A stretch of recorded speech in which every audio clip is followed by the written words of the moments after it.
Spirit Slovenija si že vrsto let prizadeva, da bi se bolj pojavila na kitajskem trgu in tudi povečala blagovno menjavo med državama.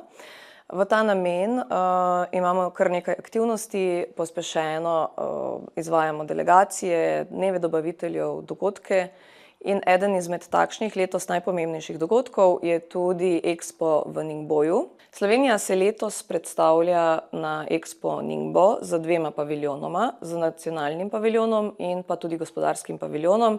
S tem dajemo še večji poudarek, še večjo vidljivost in prepoznavnost naše države na kitajskem tržišču, kar nas tudi zelo veseli in bomo tako nadaljevali tudi v prihodnje. V nadaljevanju letošnjega leta pa sledita še dva pomembna sejma, eden je CIFIC v Xiamnu in pa sejem CIE v Šanghaju.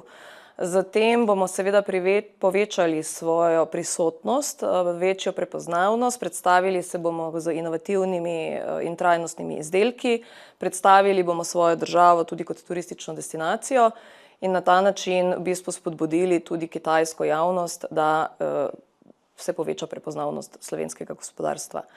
Veseli me tudi, da Slovenija letos prejema nagrado za dobrega najboljšega razstavljalca.